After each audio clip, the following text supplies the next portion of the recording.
Hi, we're Shannon and Jerry Arner. And our dog, Betty White. Your hosts of the Arner Adventures podcast. Could we have named it something more creative? Probably. But it's the name of our blog. It's our last name. We're on an adventure. Yada, yada, yada.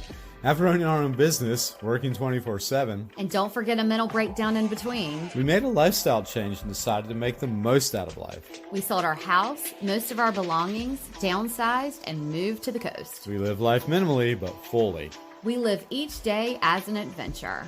This show will help you learn how to live life more fully, with more intention, by experiencing more, and with less stuff.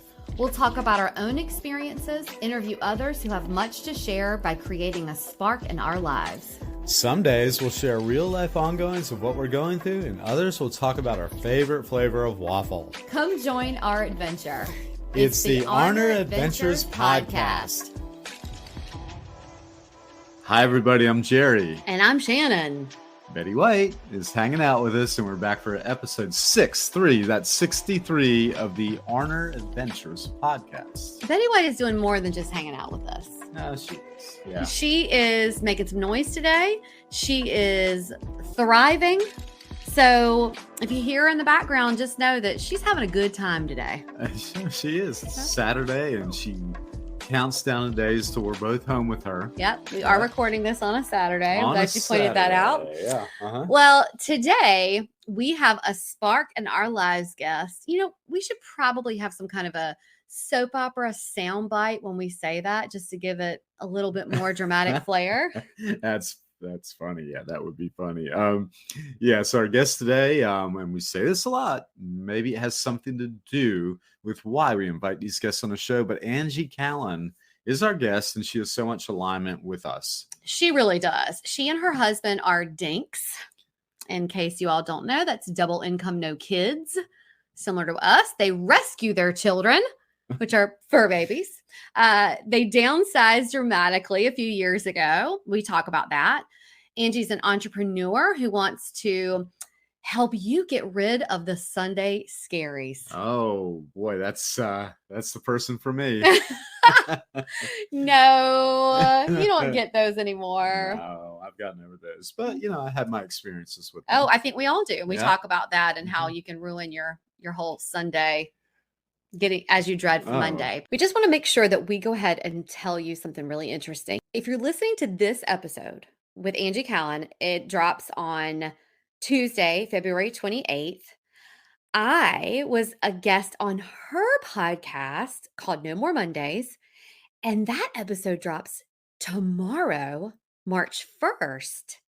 So see, it bookends, which is really, really cool. So you should listen to this episode, and then when you finish it, go over there and listen to hers. But if you listen to hers, then hey, welcome over here to the Arner Adventures podcast. But we're gonna talk about it. I think we should just get to the conversation. I think we should. Really quick, before we get into the conversation, if you haven't left us a review or rating, please do so. Not only do we appreciate it so much, but you could be chosen as our featured review and receive a free personalized yoga workshop from Nerva. Nerva is a women-led team of licensed Ayurveda and yoga professionals helping women achieve their health goals through natural and holistic means. If you would like more information about Nerva, head over to nervahealth.com or click the link in the show notes. Now let's get over to our conversation with Angie. Well, we've told you a little bit about today's guest, but we're going to dig in a little bit more about her. And before we get into our conversation, our guest today is Angie Callen. Angie is the founder of Career Benders. Angie is a strategist, a visionary, a leader, a risk taker, a doer, and an entrepreneur. Angie truly believes that everyone deserves to be happy in their careers, even though we live in a society that accepts mediocrity. She will help you rise above the norm, recover from life and career situations that have broken your confidence, and help you see your true worth personally and professionally. The reason that we love Angie, besides all of that, is that she has a rescue cat and has a previous life living in a schoolie. Yeah. So I can't wait to hear a little bit about that. Angie, thank you for being here. Thanks, Shannon. I'm excited. Yeah, there are lots of parallels and overlaps to talk about. So I'm excited to see what we get into. Yeah, me too. So we want a mental picture. Where are you coming to us from? I live in a little town called Glenwood Springs, Colorado. Okay. which is high up in the mountains. You will find out why I totally identify with the adventure aspect Right. of what you guys do. So we're about 40 minutes from Aspen, and have Oh, lived in this area of Colorado for collectively between my husband Jim and I like 35 years. So we do all the mountain things. And actually, when we did live in the schoolie, managed to do it here as well. So we not only lived schoolie life, we lived schoolie life at 7,000 feet above sea level in the winters. I was Or gonna say, so, in the so cold. yeah. There's that risk taker part. And so yeah, it's a lovely Colorado bluebird day. Everything's blanketed in snow here, and that's a little piece of my world. Oh, that is wonderful. I cannot even imagine living in Colorado, but I can't imagine being in a schoolie in Colorado. So my first question is, did you guys purchase the schoolie already redone, or did you do the whole thing? We, oh, Shannon, we bought a steel bullet. We bought a steel shell, already gutted, 1986 Bluebird bus, and we no longer have our schoolie. We bought the schoolie enabled us to buy our house in this town where Mm-hmm. it's a resort area, so real estate's really challenging, and that was one of the strategies in which we downsized in order to enable this. So we don't have this schoolie anymore. But for all of those of you that are still curious, she is alive and well on Instagram as a bus called Rio. And if you want to see the whole transformation over the 4 years that we bought it as a steel shell and had 26 days to move into it in October at 7,000 feet above sea level in the Colorado Rockies. So we spent 26 days basically getting it insulated and like basic walls and just the composting toilet installed, and then moved into it and lived in a 225 square foot construction site in the middle of winter while completing the build out. So yeah. Whoa. Okay, where did you come from? Like, how many square feet did you come from to go into that? We had been, and part of kind of like my, I would say, entrepreneurial journey includes a disastrous failed business venture that got us in the point of like needing to recover.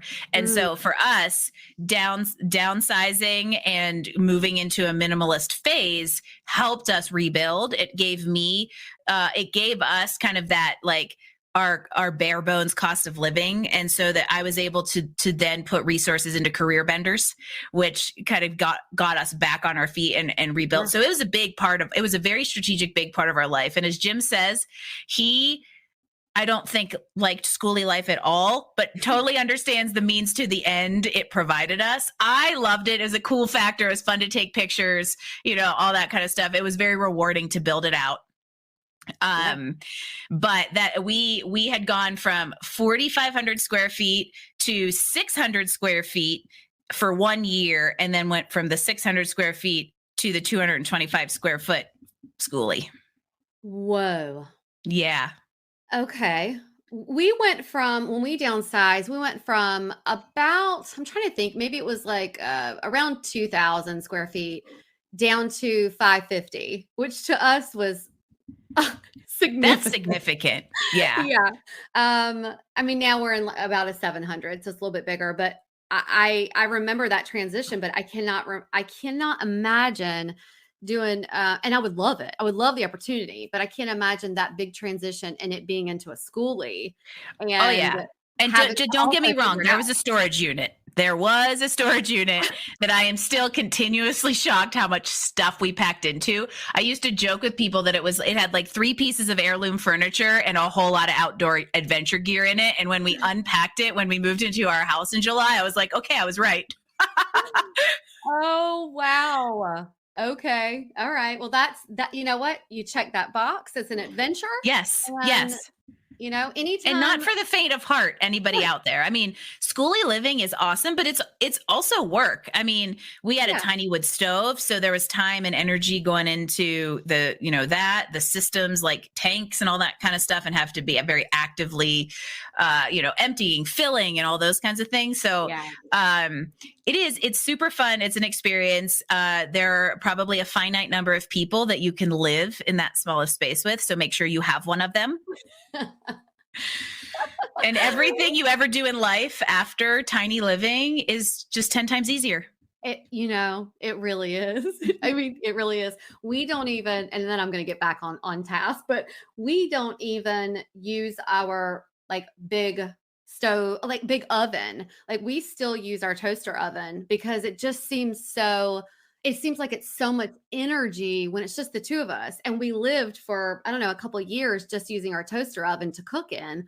So we don't even open it. Like we use the stove on top, but we never open it. Yeah. Never. When we So first moved into the house, I still prepped all of our food on like this little 18-inch counter because that's what I was used to. There was a Yeah. huge counter behind me, but I still just did that. And actually we, full disclosure, are in the middle of a DIY kitchen renovation. So basically I'm like, it's a really good thing I know how to make a makeshift kitchen and cook in 2 feet because Yeah. I've needed to through the last like 2 months. Right, you're a pro, so it's no big Yeah. deal. Okay, so you touched on this a little bit, and I love everything about, and we talked about it in the intro, and I love everything about what Career Benders is. But I'm wondering, now that you said that, you got into the schooling and you're like, now starting Career Benders. And so where did it come from? Where did you decide, okay, this is what I'm going to do now? And what was that transition like getting it started? It was definitely the culmination of a journey, and I didn't know it's where I was going to be, needed to be, should be, was meant to be until I was there. So I guess the Reader's Digest version is over the last 20 years of kind of my career trajectories. I started my career as a civil engineer, which should bring full circle how we were able to build a schoolie inside of build a house inside of a bus. But I started my career as a civil engineer, and I knew when I was a junior, it wasn't what I was going to do for my life. But when you're a junior in engineering school at a really expensive university, you don't change your major. Mm-hmm. So I stuck it out. I came out of school kind of when the wake of '01 was happening. So the economy wasn't fantastic. I got a job at an engineering firm. And then I lived in Boston, and this is like an actual pivotal part of how everything fell into place because I learned how to snowboard when I lived in Boston, and I totally just got bit by the bug. And I would say that was my first foray into like the whole outdoor adventure world, which is a big part of our lives. Uh-huh. And I also think should be a big part of life because it just pushes you kind of out of your comfort zone and things like that. But so I used to spend a ton of time in the outdoors, like up in Maine and everything. And I came out to Colorado on vacation, and I was like, why am I driving I-95 to go to Maine and ski every weekend when I could live here? And I actually got the chance to transfer through the company I worked for to an office in Breckenridge. And I moved like September 8th. I started work in 2008. And like a week later, Lehman Brothers crashed. And it was just the whole world turned upside down. I kept my job, but it wasn't what it was supposed to be. And I took that as a point to say, okay, it's time to do something different. And I had met Jim, who lives in Aspen, and took that as an opportunity to kind of move 2 hours over to this resort area. Went through just a very unplanned career change exploration. And I did all kinds of random stuff. I sold advertising. I ran an art gallery for a single artist that was an experience coming out of giant structured corporate America. And then I stumbled into the nonprofit sector, which was never on my radar. Right. And I was there for about 7 years, and 4.5 of which I was an executive director. And it was a grassroots organization tied to the arts, which that's where some things came together. And it had a ton of potential. And this is where things started to click because I, as a top performer in high school, did not have strong career aspirations.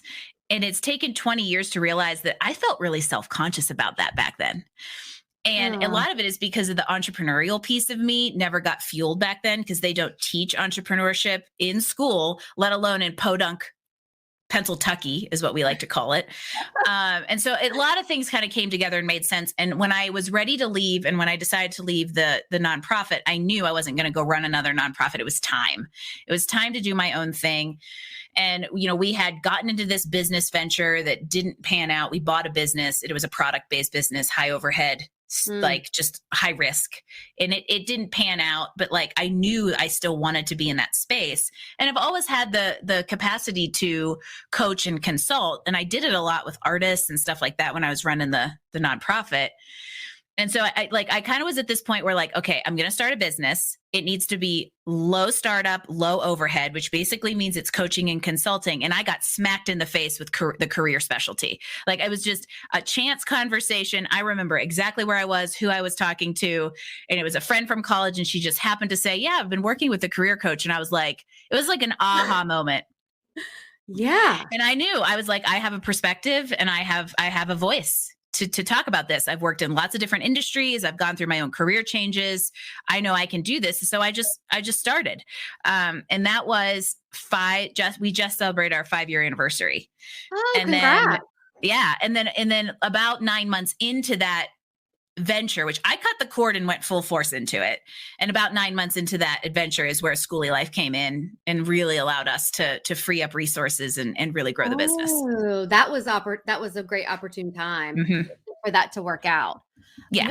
First of all, I related to when you said when you were in high school and you didn't know. I remember feeling really self-conscious that I didn't really know either, but I just told everybody. I had heard someone talk about an occupational therapist. I had no idea what that was, but I was like, when they were like, what are you going to do? I was like, I'm going to be an occupational therapist. I had no clue what that was, but I knew I just needed to say something because that's what people expected of you.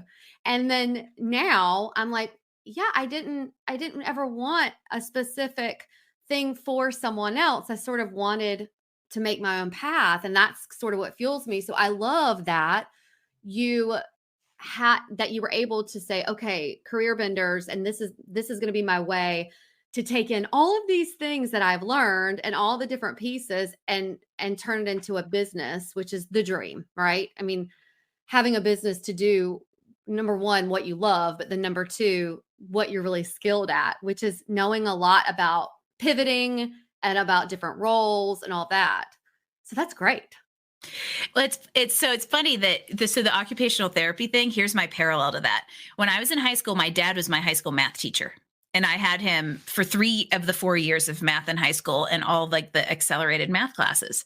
So when I was trying to decide what to go to college for, good old dad comes in and says, hey, Ange, you're good at math and science. Maybe you should go be an engineer. And with traditional baby boomer parents at a time when there were still limited career options compared to what there are today, there were like those boxes that you were like doctor, lawyer, teacher, engineer. And I'm like, okay, sounds good to me, Dad. And in my research, I picked civil because it was the engineering discipline that had the most communications and you got to deal with people the most. So for everybody out there, here's a mini lesson from a career coach. If you're picking an engineering discipline based on the amount of communications it entails, you're probably barking up the wrong tree. This episode is brought to you by Southern Oak Artisan. Southern Oak Artisan makes 100% natural soy candles that are not only aesthetically pleasing, but are safe to breathe, since they are made with non-toxic ingredients, and they're not overwhelming like other candles you may be used to. Between morning brew, lemon bake, lavender, there's just so many scents to choose from. Southern Oak Artisan 100% natural soy candles are handmade in our home state here in North Carolina, but lucky you, they ship all over the U.S. Yes, lucky indeed. Head over to arneradventures.com/Southern Oak Artisan, where you can grab our discount code and link to save on your soy candle purchase. That's arneradventures.com/Southern Oak Artisan. It's also in the show notes. And now back to the show.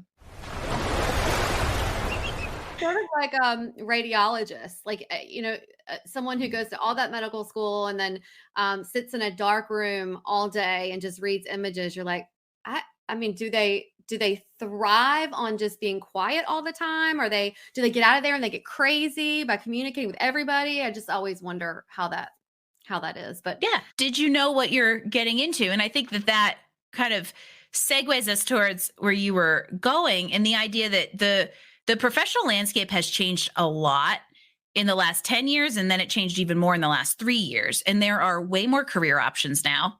There's a lot more space to be entrepreneurial and make that a career track. Mm-hmm. And there's a lot more opportunity to really craft an intentional career path for you based on skills, experience, and knowledge when that didn't necessarily exist before.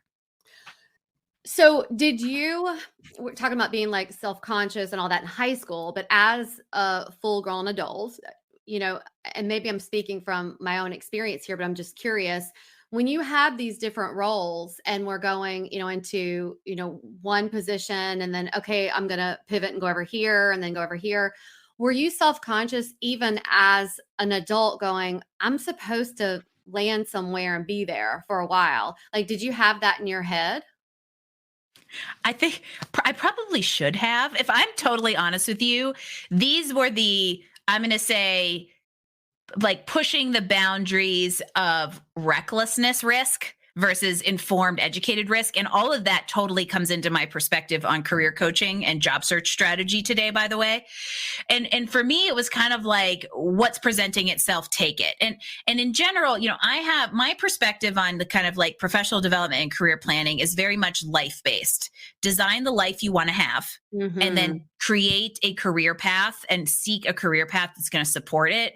We very much live in the opposite today, which is where that mediocrity thing you mentioned at the beginning comes in, that it's just like, this is what I'm supposed to do, I guess I'm going to do it. So for me, it was pushing against kind of that traditional structure and mentality that had been rooted in me by almost being a little bit reckless and very uninformed in my career journey, that I just kind of like, okay, a door opened, I guess I'll take it. A door opened, I guess I'll take it. And I think it's a really interesting way to explore possibilities. I'm not a huge fan of like hard tunnel visioned goals, because you might miss a really cool door that opens along the way. Yeah. That said, there was a period of time where I didn't even have a compass point, and I was just kind of like failing forward. Luckily, it all ended up working out at the end. And that's where the hindsight piece comes in. So I don't think I was as aware or maybe intentional as I think is healthy. And that is all to your gain, everybody out there, if you want to have if you want to have career coaching, but it is also part of kind of like the perspective. Yeah. And I think, and I'm imagining where career vendors comes in really well too, like you said, is I don't think that there's anything wrong with someone, going field to field to field. I mean, I have that experience too, but I remember being so self-conscious, like, what's wrong with me? Like, why can't I figure out what I want to do? Yes. And that goes back to that high school feeling of like, I was the valedictorian of my high school class, and I don't know what I want to do. That doesn't meet expectations. And then there's definitely, when I decided to leave engineering, that was not a good conversation with mom and dad, right? No, because you're really going against the norm, pushing against expectations. What are we going to tell people? You know what I mean? Like, that was a really big deal at the time. And that created a lot of self-consciousness around, this is not what I'm supposed to be doing.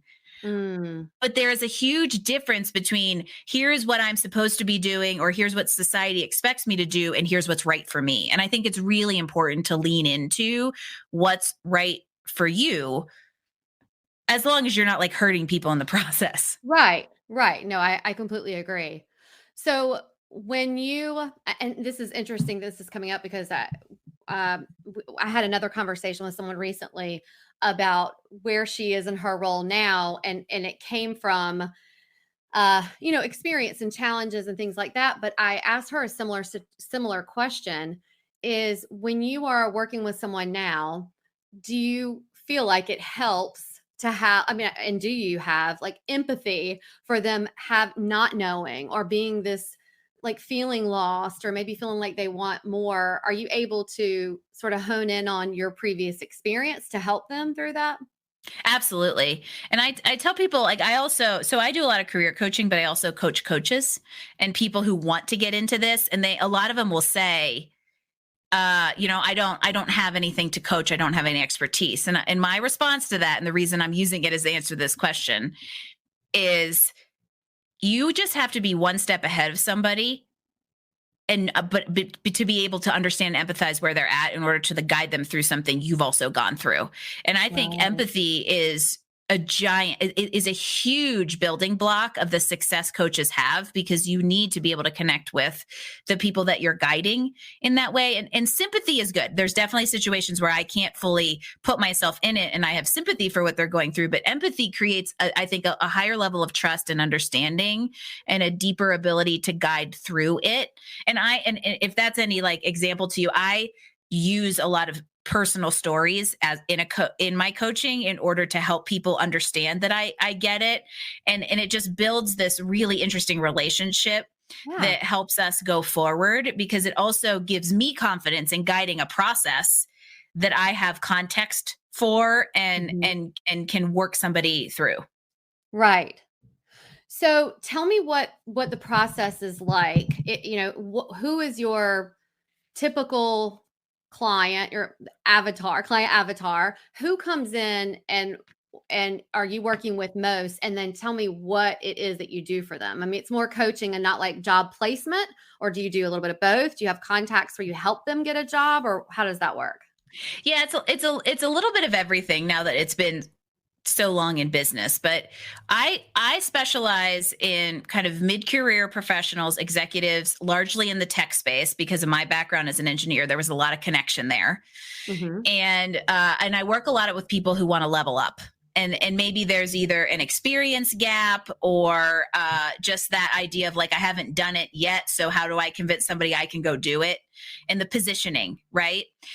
So we work a lot kind of on that strategy of like, what's your career roadmap? What is the next step for you? And how do you then find a position that supports it while still making Mm. sure they align with kind of life parameters? So people will come to me and they're just like, there's isn't alignment, right? They like, okay, where I work isn't a culture fit, or I'm not in the right role. And we kind of work through a process to figure all that stuff out and set good goals. And then like my most popular engagement looks something like, let's set goals, get clarity. I write a lot of resumes.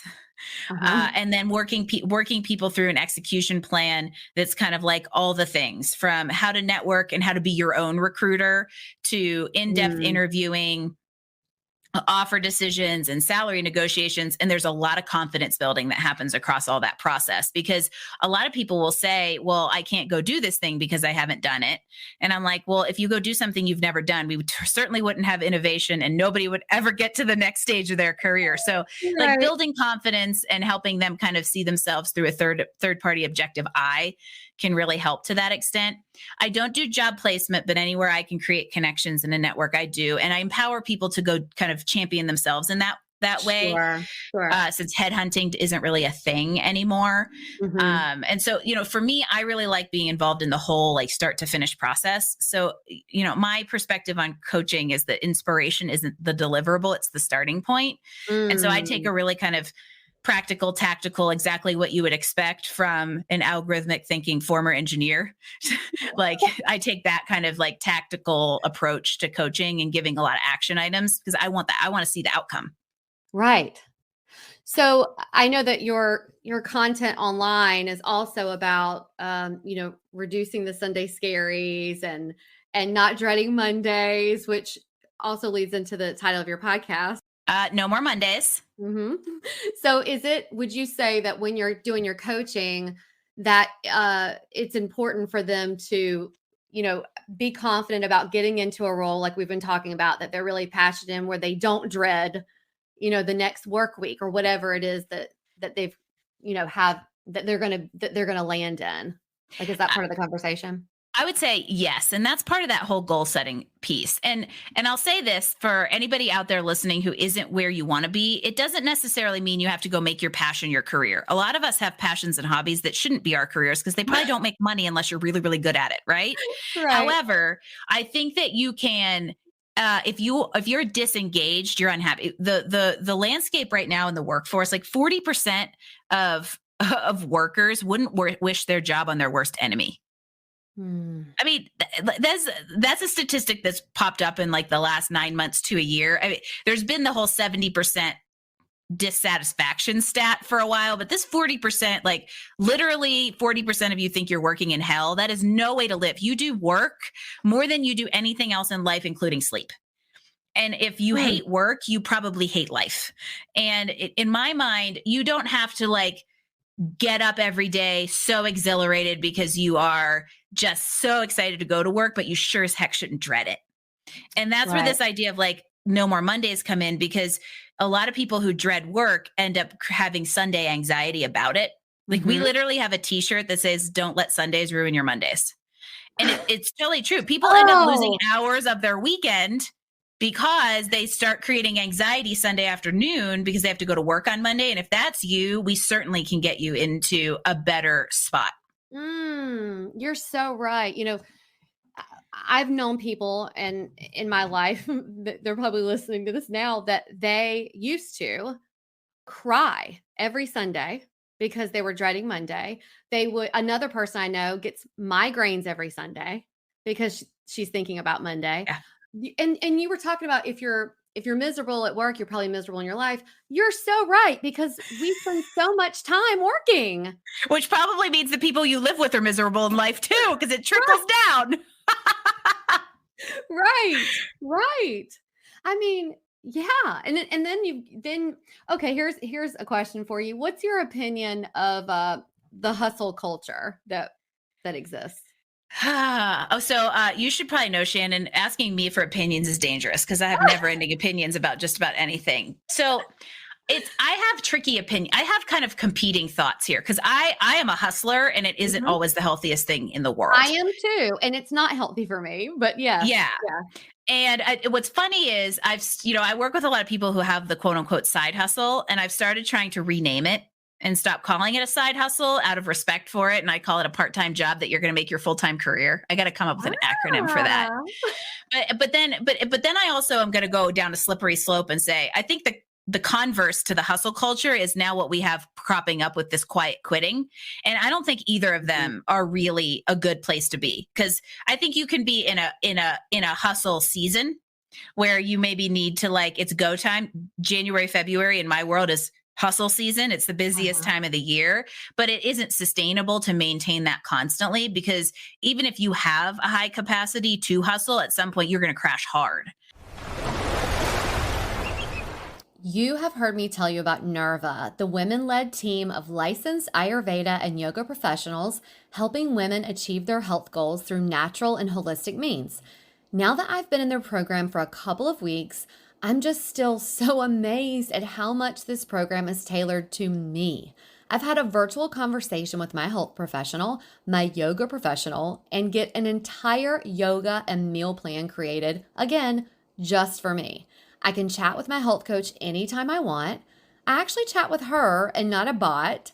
And this entire journey is created just to address my health concerns, which for me is gut health.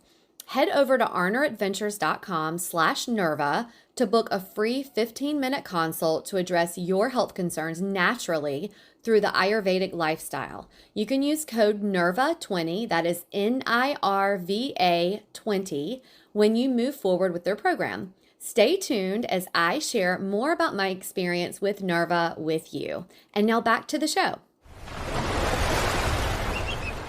And I think the flip side of that is if you're sitting there, this trending term called quiet quitting and not applying yourself, you're wasting away your potential. And I'm big on reaching potential. And that's where I think satisfaction comes in, because if you're engaged in applying yourself and tapping into your potential, even if you're not on cloud nine going to work every day, you aren't miserable. And so I think a lot of it comes down to kind of the balance of, like, okay, there's a time and place to hustle. However, it has to kind of have that centered, balanced period where you're not always kind of killing yourself, and because you need time to restore. Yeah.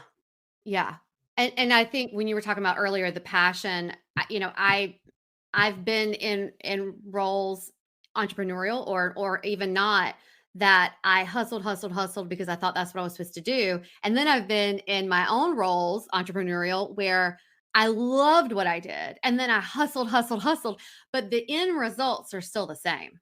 I mean, there's still burnout and crashing. So I think when you talked about earlier, having something that you're passionate about and then you turn it into work, it doesn't always turn into this really great thing, because you could do it doesn't all the always time. work out. Early in my coaching, I had a client who, she and I together stumbled upon the following that has really become a perspective. And she and I still work together almost 5 years later. She was in a situation where she was trying to get 110% of her self-worth, her value, and her satisfaction out of her professional life. And she was putting so much pressure on work to fill all those buckets that there was no possible way she was ever going to achieve that expectation. And Mm. as soon as we kind of came across this idea that it's like you have different aspects of your personality and you have different aspects of your life, and therefore have several buckets with which to allocate your satisfaction into. If it, you may 75% set of your life satisfaction at work could be enough as long as you have hobbies and family and other passions that fill the other 25%. Volunteering, outdoor activities, adventure, whatever it is. I think it's important to kind of diversify where we get our satisfaction. Otherwise, we're putting too high of expectations on a single area and it's never going to work out. There's this, I'm going to kill it. There's this Oscar Wilde quote, and it's something to the effect of, if you know what you want to be, then inevitably you're going to become it. And then that's your punishment. And I love Oscar Wilde, but I always think, is that a good thing? And then your punishment, was he saying that because we devote everything into it, or because we get stuck in this box that you think you can't go out and venture and try other things? I'm not sure. It's kind of like that be careful what you wish for Mm-hmm. saying. Yeah.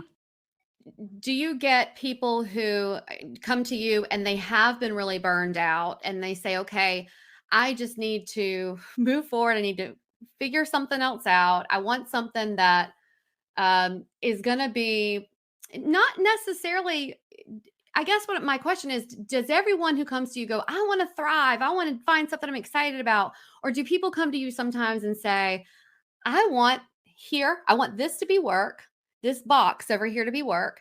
And I'm fine with doing this. I'm really good at this. And I want to figure out how to work doing that. But then I want to come home and have a work-life balance. Do you get people where you have to work on things like that? That's more common than you think, definitely. And a lot of that comes into what I would say is a life-centric approach to career planning and job searching. And a lot of times culture misalignment in a workplace does trigger somebody wanting to move on. More people move on from a job because of management than because of the actual job. And a Mhm. lot of it because management doesn't provide that balance.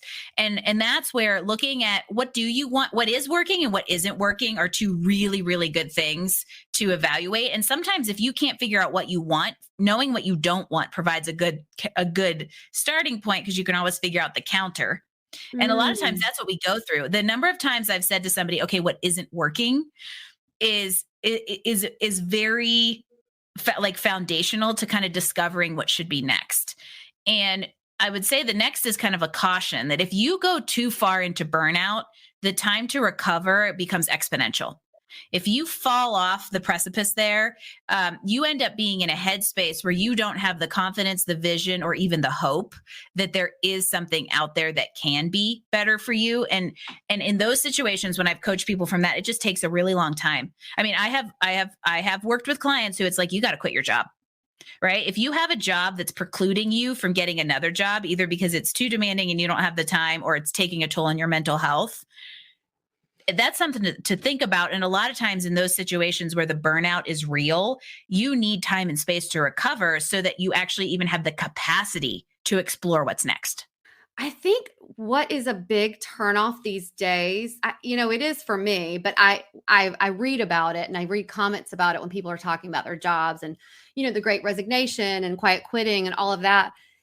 People don't like these days when management or in the hiring process, they say, we're all a big family here. We're like family, because I just, to me, that's like big red flags. For me, it's, wait a minute. Are you instilling that in the culture because you want us to work constantly and then be here with each other and like each other? That's not the real world. Everyone doesn't always like each other. And if it's family, they sure don't want to always be around them and work for them constantly. I just think that's, and I think that a lot of people think that's a positive. And I mean, here's your opinion again, but what do you think about that? I think it depends on the type of environment that's right for you. And it falls on both sides, and a lot of people are in between. Yeah. I literally have had people look at me and go, I don't want to be friends with my coworkers. I want to go to work. I want to do my job and I want to go home. And I think that's a very respectable boundary to have, that, there isn't a one size fits all corporate culture out there, even though corporate culture tries to be one size fits all. And I Mhm. think it's even more prevalent now that we've moved into more remote work and you have options, and this idea of finding culturally aligned work environment is very prevalent. Mhm. I think you have to know your audience. If you're on the culture development side and you're in the management position and have influence over that, you really have to know your audience and who you're trying to attract and retain, and kind of cultivate something aligned with that. Otherwise, there's going to be huge disconnects. Retention's going to be higher, because there are also plenty of people who want to have breakfast, lunch, dinner together, drink beers, and have ping pong after. That was the very like tech driven, perky kind of area. And there's still people that are used to that and want it. But again, not everyone does it. And I think you have to make sure that you know your audience and create a landscape that aligns with that and leave space for the differences between what people do and don't want in their work culture. Mhm, that makes sense. Did your business increase, or were you stagnant or decrease during COVID? Oh, Shannon. Should we talk about how I know about burnout and hustling too much? So, 2020 was a 3x growth year for us. I Wow. went from this business is getting kind of busy to holy crap almost overnight. And here's what's really interesting about it: it was not because of layoffs or because of the employment changes that happened in April and May of 2020. I had so many people who were like, Angie, I don't like what I'm doing and the world's Mhm. going to end. I have to go find something better before it does. So a Yeah. lot of it was like that idea that so much of our environment changed, that people decided, I'm going to go actually take control of this one thing I can do. But in a time of crisis, you become very aware, and I think people Yeah. became very aware of what was and wasn't working and used it as a trigger point to go seek something that would. Well, and that's what they say about all those studies about people who took part in the Great Resignation, is that it wasn't like you said, it wasn't so much like they were being pushed out and they just quit. It was literally that they started focusing on what is important in life, and to have a better quality of life, they would rather take the chance of not having anything to land on and just struggle than to continue in the path that they were in. So gosh, I was thinking you were I know. gonna say that, but I thought it was fascinating. yeah. It just was so interesting. And then, obviously for the 6 months, the 6 months from like April, May 2020 through the end of 2020, there was also a lot of just, I would say, sometimes I joke that I deserve an honorary LMFT for career coaching people through that period of time. But there was also, I saw people Yeah. seeking a lot of kind of emotional support, and the connection that all of a sudden they got ripped away. And Mm, then that, in conjunction with like, wow, I really don't like where I'm at career wise, created a really interesting few months in the world of career coaching. I bet. I Yeah. bet. I think it's also kind of an I don't know if it's nice or what. It's definitely different than a generation or two ago. They felt like, I mean, my mom is different now, but I remember where she was always like, no, you've got to find somewhere and you've got to stay there and you have to be there until retirement. And that was so Yes. important to people. And now the generation, they don't do that, and they want Mm-mm. to experience different things. And I think that that's great that people are like that. And the market is more accepting of that now as well. It started with, I'm going to say, alternative backgrounds and career changes that I think were really brought on by like the '08 recession, Mhm. when there were a lot of people out there who had to change, and then and companies were like, okay, cool, we can take this on, we can work with it. I also think that provided a lot more acceptability and opportunities for entrepreneurship as a career. And Mhm. then now we've kind of moved into this idea of like, you got to change jobs every year in order to make more money. So it's predicted that, I know this stat. I think the average 40-year-old has 7 jobs now. I might be wrong, but it's something that you're like, whoa. And then it's predicted that over the next few years, it will become pretty common to change jobs annually, which is Mhm. just so drastic. Like, even I am like, whew. I mean, do you really want to? That basically means you're job searching every 9 months. That sounds exhausting to me, and I coach people through it, but it also feels like, how are you ever going to accomplish anything if you hop and skip and jump out of places? But it may become the norm because it's how you get salary increases. Well, do you think then that more employers would go with like contracts for a year instead of Ooh, that's a good question. Well, I I mean, I think that can't this imagine investing in all of the training and all of that and then knowing they're going to leave in a year. Yeah, because I mean, it costs like $8,000 to $10,000 to onboard and train an employee, so it's going to drive like hiring costs. I Yeah. think the contract thing's an interesting concept because we definitely have moved into what they call the gig economy, Uh-huh. where contracts and short-term engagements, freelance stuff has become increasingly common. And I wouldn't be surprised if there was a shift in that direction to compensate for the fact that people kind of want to move around a little bit more. I also think it's, be realistic about how long you need to be in a place to really progress your career instead of hopping to everything.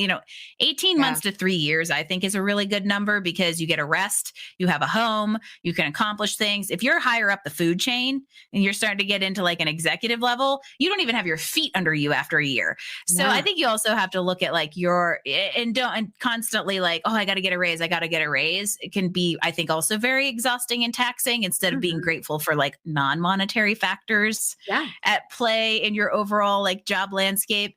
So I don't know. I think we're at an interesting time also because of the generational component in the workforce. For the first time ever, we have 5 generations and a 6th is starting to come in to the workforce. Mm. And the 6th and the current are so drastically different in their personality and makeup that it's forcing a shift. Right. Oh, wow. I'm just sitting here thinking at the end of the day, which is why you do what you do, at the end of the day, it's you just need to be happy. And Mhm. if it's having someone like you coach them into where they're going to have a better quality of life and have a role where they're going to fund that life, whether it's in a schoolie or whether it's, living, I don't know, mostly on a yacht somewhere or whatever their goals are. Like at the end of the day, it's just it's about quality of life and It's how do about we get quality of there? life. Mhm. Yeah. And I am going to say that 2 things. I'm giving you all permission to seek out a quality of life that makes you happy because a lot of people don't think that they deserve it and don't think they can have it. And I think give yourself the permission to have that. And then the second part to that is don't be afraid to get creative on how it looks. Mhm. And that's leveling up, Yep, you exactly. know? Oh gosh. Okay, so can someone work with you and I guess probably so in this day and age. Like do you have local clients or do people come to you virtually and you coach them? Is it Well, if mostly you want virtual? Well, it's I have to give you the answer I give people around here because I think you'll find it funny. I have no local clients because I live in a place where either everybody's a millionaire and doesn't need a job, or they have found the one job that gets them reasonable health insurance and a fair wage to live here forever. Okay. So I think I have a total of like 2 local clients, and most of them are starting businesses if they are local. So Okay. for the most part, I serve nationwide. I have some international clients, and a lot of my clients tend to be centralized in the major cities that are associated with tech hubs. So like New York, Boston. I have a lot in like the Chicago area, tons in California, Seattle, and of course have a good base in Denver because that's the closest city to me, and I networked there a ton when I first started. So Yeah. yeah, for me it's kind of like and I now have worked with so many people in all of those places that I just know all the nuances of the market, so it almost doesn't matter really. But I Mhm. always have to chuckle when somebody asks me if I have local clients. Because of that. Yeah. Yeah. Interesting. Well, I think it's time to get to your fast 5 questions, which can be Okay, I'm fast, but ready. they don't have to be fast. I mean, we call them fast 5, but some people have to really dwell on these answers. So we'll see. We used to have we've kind of like moved away from it, but on No More Mondays we used to do rapid fire, and I was like, don't worry, it's never very Never fast. I know. When I say fast 5, some people get a little intimidated. I'm like, "No." Some of these you don't think people have to think about really in depth, but they do. Okay, number 1, Handwritten letter or email? Oh, depends on the situation and the timeline. Very specifically to my line of work, if you are sending a thank you after an interview, which side note, you should always do. 100%. I think email, because if you do snail mail, it isn't going to get there in the timeline you need them to see it. Mhm. However, if you're in the business of cultivating long-term relationships, i.e. you're a realtor or a coach, or in a space where referrals can be really significant, handwritten letter goes a long way. Uh-huh. I love a handwritten letter. And yeah, I remember, this ages me, but I remember what, like, my first big girl job, I remember handwriting or typing out a letter and then signing it and putting it in the mail and going, "Oh my God, are they going to get this before they make their decision? What are they going to do? They're not going to think I said thank you. Oh my God, what am I going to do?" Yeah. So totally, totally agree. Yep. Okay. Number 2, phone in the bedroom or no phone in the bedroom? Well, should I tell you what I think or what I do? Well, as a I business owner, I'm sure I know the answer to that, but Yeah, phones in the bedroom. However, my phone goes on do not disturb. So one, my phone is never on ring. It is always on vibrate because it's a less disruptive notification to both you and people around you. yeah. And then my phone is in the bedroom. However, it goes on to do not disturb at 9 and stays that way until 7:30 a.m. So how's Hmm, that for a happy medium? that's great. I think Mhm. that's great. And then at Okay. 7:31, the notifications start. Yeah. Yeah. I've tried to get in the habit now, and I'm building it. I'm really trying that. I walk in the mornings with my dog, and I really trying not to look at emails like when I first get there, because it can get crazy. I go, "Oh God, I gotta hurry up and get back home. I need to go ahead and take care of that or whatever." So I'm trying to, and that's a good idea. I could just keep it on do not disturb until about 7:30 and then it's done. Like I don't have to worry about it. Good idea. It's hard to do, but not like starting your day with your own thoughts instead of immediately allowing everybody else to interrupt it is there's a lot to be said from that. Yeah. So true. Okay, number 3, passenger or driver? And just about, well, quite literally, if we're in a car, passenger, because Jim drives me everywhere. Okay. However, in all other walks of life, I would probably say driver because that's Yeah. just the natural position, I assume. If you're, the way that we described you at the beginning, being a doer and all that, you seem very driven and that you are the driver. Yeah. Okay, number 4, mountains or beach? Live in the mountains, vacation at the beach. Okay. Okay. And number 5, if Jerry was here, he would just lead it in like we always do. It's super important. This is super important, is ketchup or mustard? I grew up in Pittsburgh, Shannon. We put ketchup on eggs, potatoes, and everything in between. Okay. One day we're going to do a diagram of how people answer that, but it's always a reason. And Mhm. and Jerry thinks that there's a way of, a certain kind of person answers a certain kind of way, but we don't know what the answer to that is yet. We haven't figured it out. I would not be surprised if it's geographic, Mhm. if it has a geographic connection. I mean, Heinz is a way of, and don't you dare give me Hunts. Heinz is a way of life when you Heinz. grow up in Pittsburgh. Oh, I bet it is. I Yeah. bet it is. It's like down We here. all have a in pickle North- pin. We're Pepsi here in North Carolina. Don't you dare bring some Coca-Cola stuff over our way. But over in Atlanta, it's Coca-Cola. So It's all Coke. yeah. Exactly. Yeah. Mhm. Okay. And seriously, the most important question that we think that we ask everyone is, Angie, what does a life well lived mean to you? That you feel satisfied and have reached your potential and can, within reason, feel like you don't have regrets.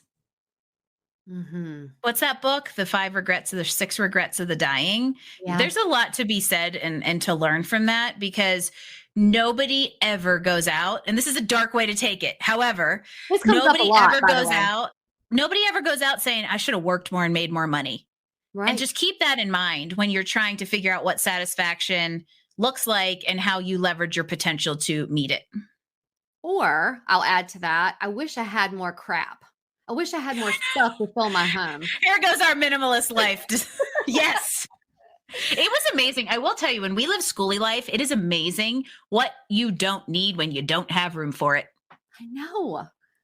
And you make do. You figure things out instead of like, I need to go and buy that. And it's a work in progress now that I have more room. I'll go, I'll just go get another one. And I have to really talk myself through it and go, I don't Me need to go too. buy another one. Yeah. That's ridiculous. I have to stay the heck away from Magnolia Homes section of Target because I just don't need it. But I got room for it now. So what do I do with that? But yes. I want to, because of your answer, I want to ask you, do you know David Goggins? No, but do I need to? Yes. Okay.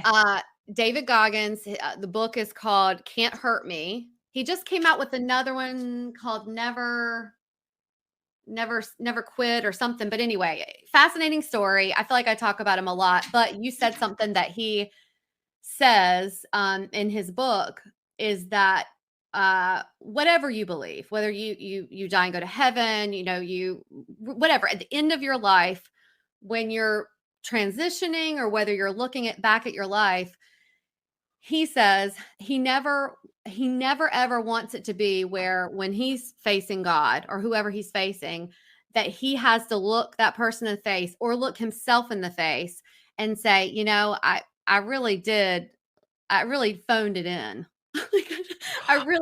Good way to put it. Mm-hmm. I really left some out there on the field. And so with your answer, I immediately thought, oh, it's kind of like David Goggins and what he was saying about the end of life. Yeah. You never want to say that you just sort of halfway did it.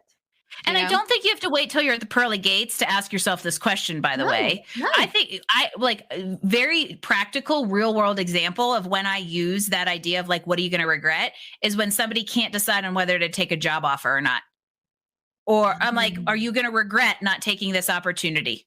Or are you going to regret not staying? And it completely shifts their thinking because it can get you out of the fear mentality of like, well, I can't do this because I'm afraid of all these things versus the idea of like, well, wait a minute, this is an opportunity and I might regret not taking it. So I think ask yourself, what are you going to regret, or do you have regrets at various kind of checkpoints in your life so that you are taking advantage of your potential, seeking satisfaction, and making sure that the relationships are all healthy along the way, because you definitely don't want to regret that. Well, please tell our audience where they can find you if they, want to work with you, especially if they're part of that large percentage of people who hate their job and probably hate their life. How do they get in touch with you? Yes. We're pretty much everywhere. I guess it's just stop there. I could just stop there, but we're pretty much everywhere at Career Benders. So careerbenders.com. I'm really active on LinkedIn, so I apologize in advance if you connect with me. I will fill your entire newsfeed. Just Angie M. Callen. And we're also on social media at Career Benders as well. And we're going to link all of that down in the show notes. I could keep talking forever, but we'll go ahead and wrap it up. Maybe we'll have you on for a second time, but I cannot thank you enough for your time and for being here. This was lovely. This was so fun. Thank you, Shannon. Thank you. Well, I just loved that. Remember, after that, when I finished the conversation with Angie, I immediately messaged you and was like, oh my gosh, wait till you see this. You're going to like her. She was amazing. Oh, yeah. And then when I watched it, I thought, man, I can't believe how much in common we have with her. Right? Yeah. I mean, that's always fun. And we do with a lot of our guests, but once in a while it really hits home. It really does. Did you love that her cat's name is Nacho? Of course. Her cat's name is Nacho, which is amazing.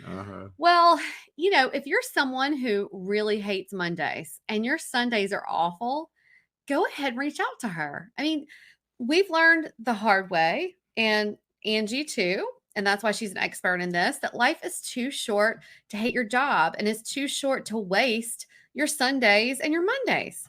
Oh, indeed. It also may be helpful for you all to know that we have a free freelance guide if you want to do some side work or freelancing while you figure things out. A lot of people have said that it's helped them and it's been beneficial during their decision to leave a toxic work environment while they don't have something else lined up. So we're going to link that for you down in the show notes. Oh, that sounds wonderful.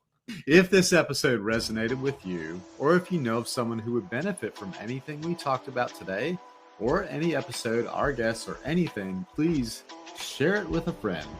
It's a great way of supporting the podcast and us, and we really appreciate it. Another way of supporting the pod is by leaving us a 5-star reviewer rating on the platform you're listening to us on. Oh, and go ahead and hit that subscribe button because that also supports us. We would love that. You can always find us, links we refer to during the show, and any of the podcast sponsors at arnerdventures.com or linked here in these show notes. And until next time, enjoy that journey you're on. We're wishing you lots of adventures.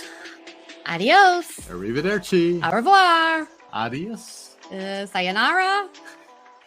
Auf Wiedersehen. Dos Vidiniana. And adios. Bye.